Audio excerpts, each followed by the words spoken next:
चलिए, आपका स्वागत है। अपना वक्तव्य प्रस्तुत करिए। अस्मत् गुरुभ्यो नमः। अस्मत् परम गुरुभ्यो नमः। अस्मत् सर्व गुरुभ्यो नमः। राधा कृष्णभ्यां नमः। श्रीमते रामानुजाय नमः। लंबोदरं परम सुंदर एकदंतं रक्तांबरं त्रिनयनं परमं पवित्रम् ऊर्ध्वे दिवाकरनिभुज्ज्वलं कान्तिकान्तं विघ्नेश्वरं सकल विघ्नहरं नमामि।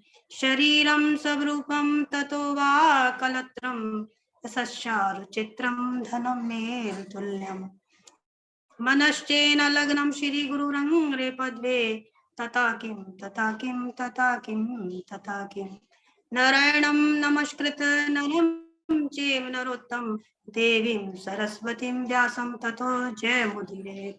जयतु देवो देवकी नन्दनोऽयं जयतु कृष्णो ऋषिवंशः प्रदीपः। जयतु मेघश्यामलः कोमलङ्गं जयतु पृथ्वीभारनाशो मुकन्दः करारविन्देन पदारविन्दं मुखारविन्दे विनिवेश्यतं बटस्य पत्रस्य पुटेशयानं बालं मुकन्दं मनसा स्मरामि। जय जय श्री राधा रमण जय जय नवल किशोर जय गोपी चित शोर प्रभु जय जय माखन चोर। राधा मेरी मात है पिता मेरे घनश्याम इन दोनों के चरणों में मेरा कोटि कोटि प्रणाम। आए हो तो प्रेम से लो हरि का नाम सब भक्तों को मेरा जय जय राधे श्याम जय जय सीताराम। बोले श्री वृंदावन बाके बिहारी लाल की जय। श्री सुखदेव भगवान की जय और श्रीमद् भागवत महापुराण की जय। जय जय श्री राधे जय जय श्री राधे। अनंत कोटि ब्रह्मांड नायक अचित्य कल्याण गुणगान सर्वेश्वर सर्वापधि आकुरण करुणालय वर्णालय आकुरण करुणाकारी निर्गुण निराकार सगुण साकार जगदेव बंधु करुणिक सिंधु सच्चिदानंद परमात्मा श्री कृष्ण एवं श्री राधा रानी के युगल अरविंदों में दासी का बारंबार प्रणाम। समुपस्थित भगवत भक्त भागवत अनुरागी सज्जनों भक्तमयी मातृ शक्ति भगनी बंधुओं को मेरा प्रणाम। गुरु जी के चरणों में मेरा कोटि कोटि प्रणाम। सिया राम में सब जग जानी करहु प्रणाम जोड़े जुग पानी। आज भगवान श्री कृष्ण की कथा का आज श्री भगवान श्री कृष्ण की कथा सुनाने जा रही हूँ। थोड़ा संक्षिप्त में जो पहले कथा हो उसका संक्षिप्त में वर्णन करूंगे। राजा परीक्षित पूछते हैं सुखदेव जी से कि महाराज आपने मेरे चंद्रवंश और सूर्य वंश की कथा तो विस्तार पूर्वक कही और मेरे आराध्य कथा आपने संक्षिप्त में कही। आप मेरे आराध्य कथा विस्तार पूर्वक कहें। सुखदेव जी कहते हैं महाराज परीक्षित आपने 4 दिन व्यतीत हो चुके, आपने कुछ खाया पिया नहीं है, आप जल ग्रहण करें। परीक्षित महाराज पूछ रहे हैं मुझे ना भूख लग रही है ना मुझे प्यास लग रही है। ये भूख और प्यास के कारण ही तो मेरे से महात्मा के गले में श्राप डल गया, जिसके कारण मैं अपराध हुआ मेरे से। आप मुझे कथा का अमृत पान कराएं। वो सुखदेव जी खूब खुश होते हैं कि चलो आगे कथा सुनाते हैं।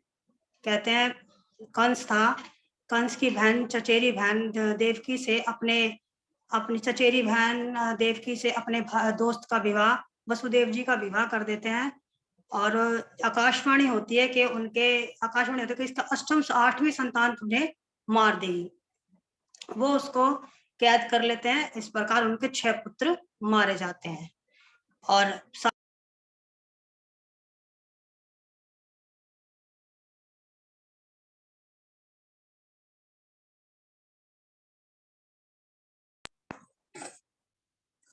8वीं संतान उनके भगवान श्री कृष्ण होते हैं। कथा को हम आरंभ करेंगे। अथ सर्वगुणोपेता काला परम शोभना यज हरे बाजन जन्म चरम शांता क्षर ग्रह तारकम। सुखदेव जी कहते हैं परीक्षित से, परीक्षित अथ का प्रयोग कथा के आरंभ में किया जाता है। मानो सुखदेव जी परीक्षित को समझा रहे हो कि कथा का जब तक भगवान का प्रकट ही नहीं हुआ हो तो कथा किस काम की। मानो आप कहते हैं कि भगवान का आने का समय हो गया है, भादो का महीना आ गया है, कृष्ण पक्ष आ गया है, अष्टमी तिथि आ गई है और बुधवार का दिन आ गया है, रोहिणी नक्षत्र आ गया है। और देखो कितनी गर्मी पड़ रही थी प्रभु के आने से पहले, लेकिन कितना ठंडा मौसम कर दिया। गुरुजी कह रहे थे कि आपने उस दिन क्यों नहीं कथा करी, उस दिन कितनी गर्मी थी। देखो दो दिन पहले भगवान ने इतनी बारिश कर दी कि मौसम ठंडा कर दिया। अब भगवान का आने का समय तो मौसम तो ठंडा करेंगे भगवान। अब कन्या का जन्म है, अब मंद मंद फुहारें पड़ रही हैं बारिश की, ठाकुर जी के जन्म के उत्सव के मंद मंद मंदम मंदम जल धारा, मंद मंद फुवारों का स्वागत कर रहे हैं प्यारे का। बादल भी भगवान का स्वागत कर रहे हैं। कांति की श्री अंग की कांति ऐसी है, दिव्य प्रकाश, दिव्य प्रभु का स्वागत कर रही है। सारी प्रकृति सुसज्जित हो गई है। कमल भी जो दिन में कमल खिलते हैं वो भी कमल रात्रि को खिल रहे हैं के प्यारे का स्वागत करने के लिए कि प्रभु कमलाकांत आ रहे हैं तो कमल क्यों नहीं खिलेंगे। कमल भी जो दिन में खिलने वाले वो कमल रात को खिल रहे हैं कमलाकांत का स्वागत करने के लिए। सब जगह विकसित हो रहे हैं, कमल भी दिन में रात्रि में विकसित हो रहे हैं, पक्षी चहक रहे हैं और आकाश में गंधर्व और किन्नर नृत्य कर रहे हैं और देवता पुष्प बरसा रहे हैं। जो कंस की ब्राह्मणों की जो हवन कुंड था, जो कंस के डर से भय से अत्याचारों से बुझ गया था, वो भी स्वतः जल उठा के भगवान का आने का समय हो चुका है।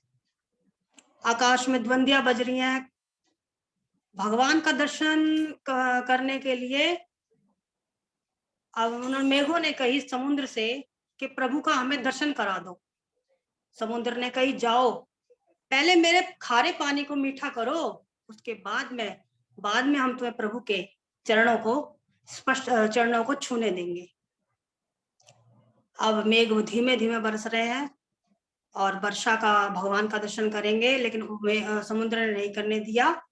भगवान वसुदेव और देवकी जी को सन्मुख बंदी गृह में चतुर्भुज रूप में प्रकट हुए। तो तमद्भुतं बालकं भुजेक्षणं चतुर्भुजं शंख गदायुधायुधं श्रीवत्से लक्ष्मं गले शोभितौस्तमं पीताम्बरं शानीन्द्र पयो सौभ्यगम। वसुदेव जी ने अपने सामने अद्भुत बालक को देखा। उनके नेत्र कमल के समान कोमल और विशाल थे और उनके चार भुजाएं, इतनी सुंदर भुजाएं। उनके एक शंख गदा चक्र कहते हैं ना, चतुर्भुजम, 4 भुजाएं थी उनकी, 4 भुजाएं देखी और उनके चारों हाथों में एक में शंख गदा चक्र और कमल लिए हुए थे। वक्षस्थल पर मानो उनके छाती के ऊपर चिन्ह था, सुंदर सुरमणि रेखाएं, गले में कौस्तुम मणि झिलमिला रही थी, वर्षाकालीन मेघ के समान पीतांबर फहरा रहा था। अब वासुदेव जी और देव की स्तुति करते हैं। विदितोषि भवान साक्षात पुरुषाय प्रकृते पर केवलानुभवान नंद सब रूपः सर्वबुद्धिदृक्। मैं समझ गया, कहते हैं वासुदेव जी, मैं समझ गया क्या प्रकृति से भी अतीत साक्षात पुरुषोत्तम है। आपका सब रूप केवल अनुभव और केवल आनंद, आप समस्त बुद्धियों के एकमात्र साक्षी हैं।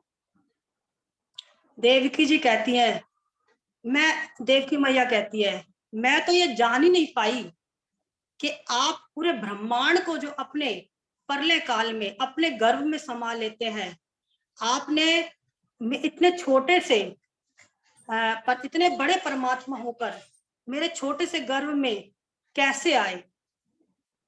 कौशल्या रानी कहती है, ब्रह्मांड दिखाया निर्मित माया, रोम रोम प्रतिवेद कहे, प्रतिवेद कहे, मम उर्ववासी उपहासी, सुनत धीर मही थीर ना रहे। मानो दिव्य स्तुति कर रहे हैं। भगवान ने कहा देवकी से, माता से और वसुदेव जी से कि मैं आपको आप पहले प्रश्मी थे, देवकी से कहते हैं आप प्रश्मी थी, और वासुदेव जी सुतपा थे, और उन्होंने घोर तपस्या करके मेरे को 3 जन्मों के लिए कहा, लेकिन मेरे जैसा पुत्र चाहा, लेकिन मेरे जैसा पुत्र तो और कोई है ही नहीं, इसलिए मैंने 3 जन्मों तक आपका पुत्र बनने का आपको वचन दिया। पहले जन्म में मैं प्रश्मी मार्ग के नाम से विख्यात हुआ, दूसरे जन्म में आप अदिति और वसुदेव जी कश्यप बने, और मैं आपका उपेंद्र पुत्र, जिसको वामन भी कहते हैं। तीसरा आप वासुदेव जी और देवकी, और मैं यदुवंशियों में भगवान श्री कृष्ण के जन्म से हुआ हूं। अब कहते हैं भाई, वो कहते हैं यदि पिछले जन्म का आपको मैं सिर्फ पिछले जन्म का स्मरण कराने के लिए ही चतुर्भुज रूप में आया हूं। यदि आपको कंस का भय है, यदि कंसाद विभूषित्वम भगवान, यदि कंसाद विभूषित्वम तरणी ग्राम गोकुला ग्राम, अगर आपको कंस का भय है, टोकरी में लिटाते ही उनकी हथकड़ी खुल गई, सारे दरवाजे खुल के पहरेदार खराटे मारकर सो रहे हैं, पहरेदार खराटे मारकर सब सो रहे हैं। अब कहते हैं पहरेदार खराटे मारकर सब सो रहे हैं, तो कहते हैं चुपचाप निकल गई, हथकड़ी बंदी सब खुल गई। देखो, जब ब्रह्म से परमात्मा से मिलन होता है, परमात्मा से मिलन होता है, तो सब बंधन अपने आप खुल जाते हैं। आपको अज्ञान के कपाट सब हट जाते हैं आपके अज्ञान। जब भगवान परमात्मा से आपका मिलन होता है, तो आपका जो है आपके सब बंधन खुल जाते हैं, और आपके जो अज्ञान के होते हैं, जैसे क्रोध, काम, क्रोध, सब दुश्मन आपके स्थिर हो जाते हैं। परंतु लाला को लेकर जैसे ही वसुदेव जी ने यशोदा मैया के पास लिटाया और कन्या को लेकर चले, मथुरा पहुंचे, कन्या को लेकर मथुरा पहुंचे, कन्या को लेकर जैसे ही वसुदेव जी चले, तो रास्ते में वर्षा हो रही है, मंद मंद बारिश पड़ रही है।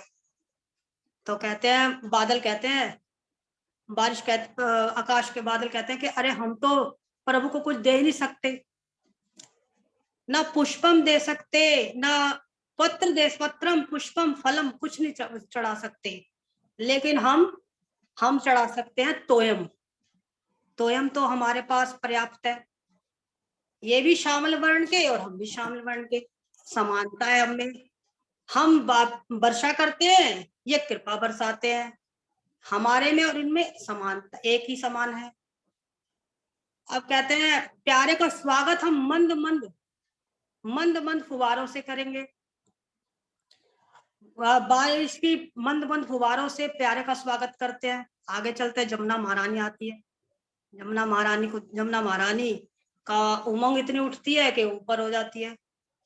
ऊपर होते ही समझ जाते हैं प्रभु ये नहीं देख रही है कि पिताजी है, ये तो मेरे से मिलने की ही उमंग उठा रही है। अब वो जैसे ही प्रभु चरण कमल नीचे लटका देते हैं, चरणों का स्पर्श पाकर वसुदेव जी के घुटनों तक आ जाती है। अब वो जमुना जी पार करके चल पड़े।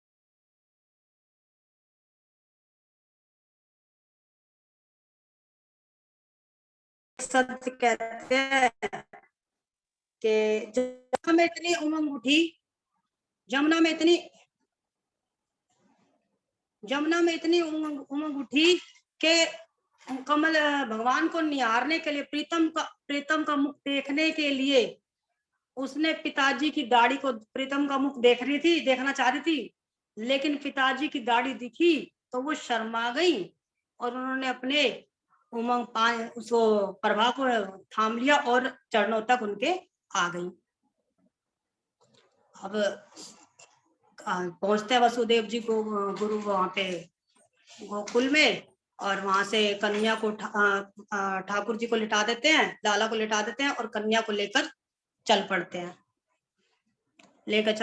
तो वहां जैसी कन्या पहुंचती है सारे बंद हो जाते हैं दरवाजे अपने आप ही, और वसुदेव जी के जैसे पहले थे वैसे हो जाते हैं, और वो कन्या जोर से रोती है कि सभी पहरेदार उठ जाते हैं। पहरेदार उठ के देखते हैं अरे जन्म हो गया, वो भागे भागे जाते हैं कंस के पास, है गयो। अब कंस सोचते बालक हो गया, वो भागा भागा जाता है, गिरता पड़ता जैसे जाता है, और वो जाके कहता है, कन्या को उठाता है, और देव की मैया कहती है भैया आपने मेरे 6 पुत्र तो मार दिए, लेकिन ये तो कन्या, इसे तो आप छोड़ दीजिए। लेकिन वो दुष्ट एक भी नहीं सुनता और कन्या को उठाता है, यूं मारता है, मारने लगता है, इतने में कन्या आकाश में उड़ जाती है और अष्टभुजी हो जाती है। कहती है अष्टभुजी के रूप में प्रकट हुआ, कहती है किम मया हत्या मंद जाता खलु त्वांत कृत, अरे मूर्ख तू मुझे क्या मारेगा, तुझे मारने वाले ने तो जन्म ले लिया है, अब तू व्यर्थ में निरपराध बालकों की हत्या मत कर। नंद गोपे गृह जाता यशोदा गर्भ संभवा ततस्तो नाश ध्यामी विंध्याचल निवासिनी।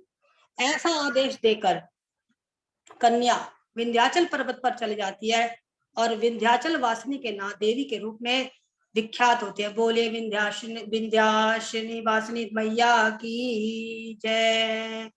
कंस ने योग माया की बात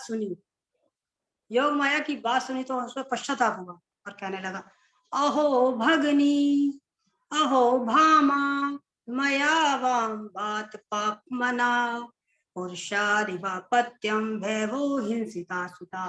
कहते हैं मेरी प्यारी बहन और मेरे बहनों जी, मेरे से जो भी कोई गलती हो गई हो उसके लिए मुझे क्षमा करें। मुझे नहीं पता था देवता भी इतना छल करते हैं, देवता भी इतना झूठ बोलते हैं। उन्होंने ही तो आज कही थी कि देवकी की 8वीं संतान तेरी मृत्यु कारण बनेगी। अब मैंने देवताओं की तो सुनी, बहन मुझे माफ कर और मेरे को क्षमा कर, मैंने तेरे निरपराध बच्चों की हत्या कर दी। इतना कहते ही वो कहते हैं वसुदेव जी और देवकी हमने तुम्हें क्षमा करा। अब कंस ने रात्रि में पूतना और सक्टासुर को भेजा कि कोई भी 10 दिन का बच्चा हो उसकी सबकी हत्या कर दो। कंस को योजना बनाने दीजिए, अब हम गोकुल चलते हैं नंदोत्सव में। नंदस्त्वात् में उत्पन्ने जाता लादो महामना आयु विप्रान वेद ज्ञान स्वास्थ्य श्रीलंकृत। नंद बाबा की 4 अवस्था, 4 अवस्थाएं होती हैं, बाल अवस्था, किशोर अवस्था, युवा अवस्था और वृद्धावस्था। 4 अवस्था कौन सी? वृद्धावस्था। 90 साल की उम्र में, 90 साल की उम्र होती है उनकी, और उनके कोई छोरा छापरा नहीं होता। अब वो अपने लिए बुला लाते हैं, उनको पंडितों को बुला लाते हैं, और दिन में तो पंडित पूजा पाठ करें, रात को खूब रबड़ी घोटे और पिए। अब पंडितों ने रबड़ी घोटे और झंबा पेट पे हाथ फेर के और नंद बाबा से कही तो एक लाला होएगो। अब नंद बाबा बोले महाराज क्या बात कह रहे हो, 90 साल की उम्र में छोरा छापरा कैसे होगा? कहते अब तो हमने दे दिया है आशीर्वाद, अब तो छोरा होके ही रहेगा। अब नंद बाबा के पता लगती है भाई यशोदा मैया गर्भवती है। अब सारे गोकुल में खबर फैल जाती है। अब सारी गोपियां 84 गज के लहंगे सिलवा लेती हैं, चुनरिया बनवा लेती है कि नंद बाबा के यहाँ पे लाला होएगा और हम वहां उत्सव में जाएंगे। अब नंद बाबा भी अपनी बहन सुनंदा को लेने चाहते हैं। कहते हैं नंद बहना चल, अब तू बुआ बनने वाली है और जल्दी चल। अब वो भी खुशी खुशी कि मैं बुआ बनने वाली हूँ, फटाफट नंद बाबा के साथ चल पड़ती है। और जाने के बाद अब बुआ भाभी की खूब सेवा करती है। रात्रि होती है, रात्रि को सो जाते हैं। अब किसी को क्या पता चलता है कि वासुदेव जी कब आए और कब में अदला बदला करके चले गए। सुबह होती है, सुबह देखते हैं कि सुबह यशोदा मैया सो रही होती हैं। अब सुनंदा जी देख उठती हैं। सुनंदा जी कहती देख तनु भाभी कर क्या रही है, अभी तक जगी नहीं है। झरोके में से झांकती है, झरोके में से झांकती है कि भाभी तो सो रही है, लेकिन एक श्यामल वर्ण और नीलकमणी बालों, एक नीलकमणी से बालक को देखा लेटे हुए यशोदा मैया के पास। यशोदा मैया को जगाया, दौड़ी दौड़ी गई बाहर। अरे हो गए हो गए। अब गोकुल वाले करे अरे क्या हो गए हो। अब सोचते अगर इन्हें सबको बताऊंगी ये मेरे से जाके पहले बता देंगे, अब मेरा तो इनाम रह जाएगा। तो कहते हैं कछु ना हो। अच्छा ये बताओ मेरा भैया कहाँ है। कहते भैया, भैया तो अथाई पे माला जप रहे, नंद बाबा तो अथाई पे माला जप रहे हैं। आवाज जाती है, अरे भैया तुम यहाँ अथाई पे माला का सट्टा कर रहे हो, वहां मैं तुम्हें सारे में ढूंढती फिर रही बावरी हो रही हूँ। कहते अच्छा, अरे बता तो बहना हुआ क्या है, क्या हुआ है, पहले ये बताओ मुझे 9 लखा हार दोगे कि नहीं दोगे। अरे चल दिया, सबराई तेरा। कहते हैं अच्छा, तो भैया लाला हुआ है। कहते अच्छा, वरना जमुना जी में ही कूद जाते हैं खुशी के मारे। अब निकल के हम वो नाई को बुलाते हैं। पहले तो नाई बुलाया करते थे, सारे बुलावा नाई दिया करते थे। अभी तो हम सारे आपस में एक दूसरे घरों में जाते हैं, पहले तो नाई ही सारा काम करा करते थे। अब नाई बुलाते हैं, नाई आता है, नाई से कहते हैं भाई पूरे गोकुल में खबर पहुंचा दो कि नंद के घर लाला हो गए हो। कहते ठीक है।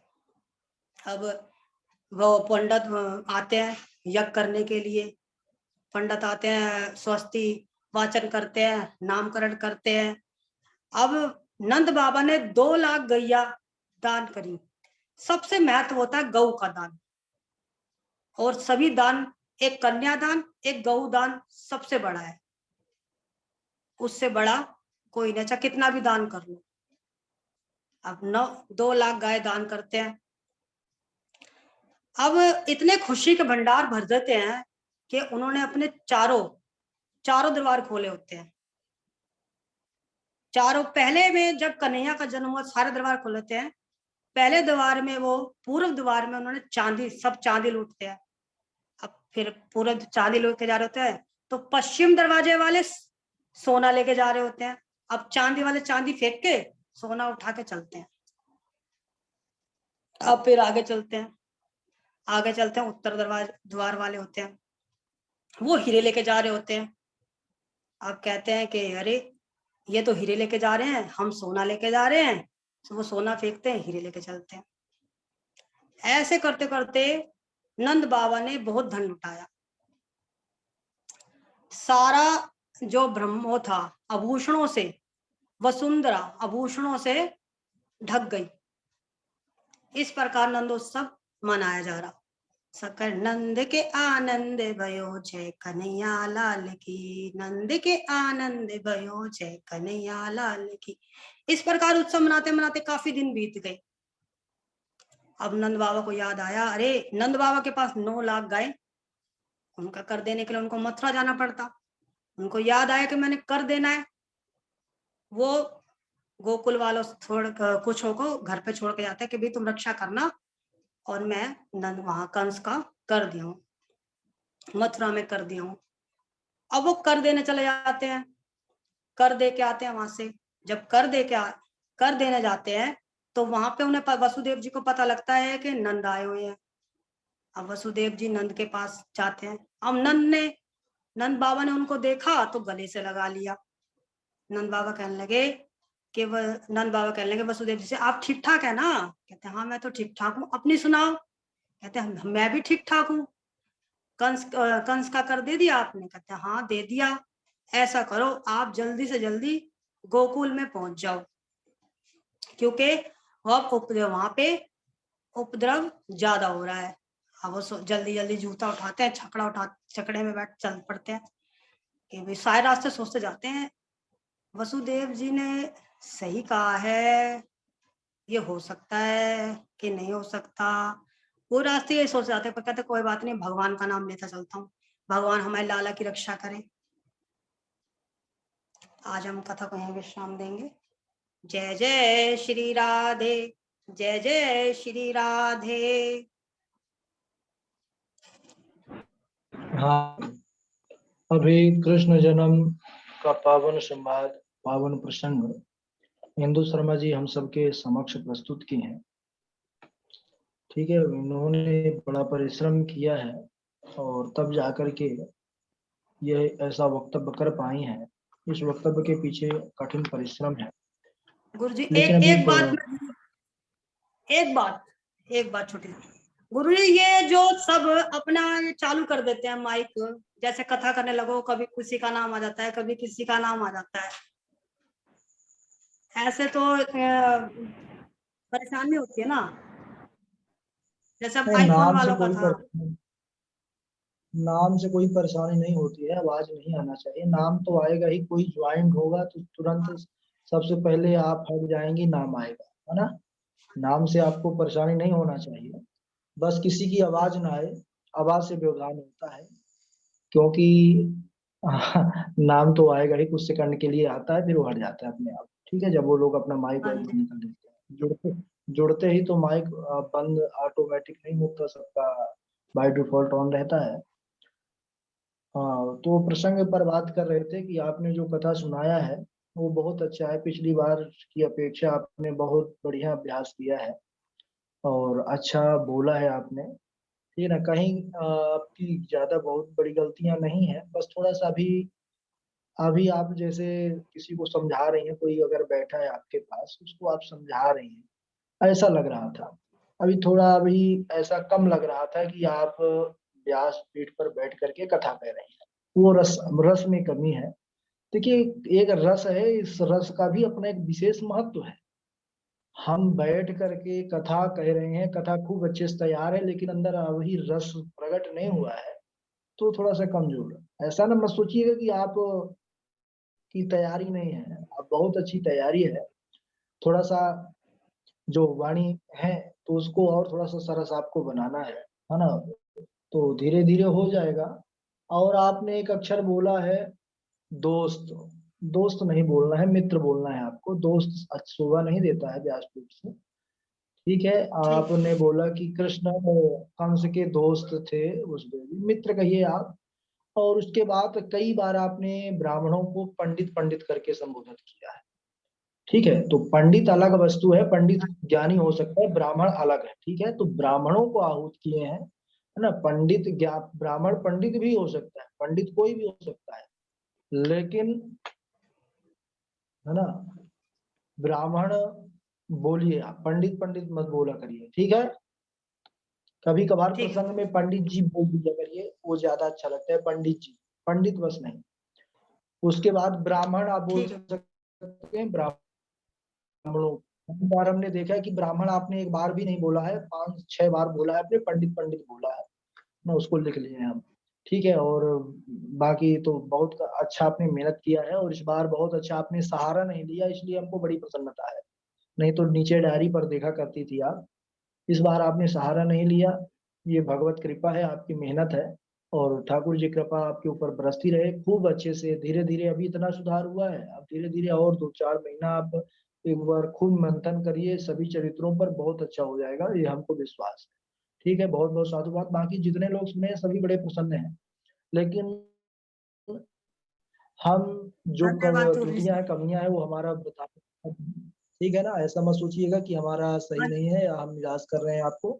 आप बहुत अच्छा वक्तव्य किए हैं, बस जो हम बताए हैं वो और हो जाएगा तो सोने में सुहागा हो जाएगा। ठीक है, ठीक है गुरु जी। गुरुजी राधे राधे। हाँ, चलिए, सब गुरुजी बड़े राधे प्रसन्न। राधे, आज बहुत अच्छा हाँ, किया राधे है राधे। गुरुजी। इंदु इंदु बहन ने बहुत सुंदर वक्तव्य किया है गुरुजी, अच्छा लगा आज, बहुत अच्छा लगा। धन्यवाद सोनाली जी। बहुत चलिए, अच्छा देखिए, जी, किशोर जी की कृपा बहुत बन गई, सुंदर गुरु जी का वक्तव्य आज आया आशीर्वाद। है, बहुत सुंदर आज आया हाँ बहन जी, जी का। धन्यवाद जी। और अब जो है आगे आपने बता दिया कि भी राखी भी है, जन्माष्टमी भी है और छठ तक आप बिजी हो, तो भगवान तुम्हारी शुभकामनाएं। आप खूब अब जो है लक्ष्मीपति की आपने आराधना करी है, तो धन्यवाद लक्ष्मी भैया जी। चलिए, हाँ भैया, बढ़िया लक्ष्मी आए, क्योंकि लक्ष्मी भी तो उसका विशेष महत्व है। ठीक है, हाँ जी। लेकिन नारायण के साथ लक्ष्मी आए तो उसका आनंद दूसरा है। ठीक है, ठीक है गुरु जी। चलिए।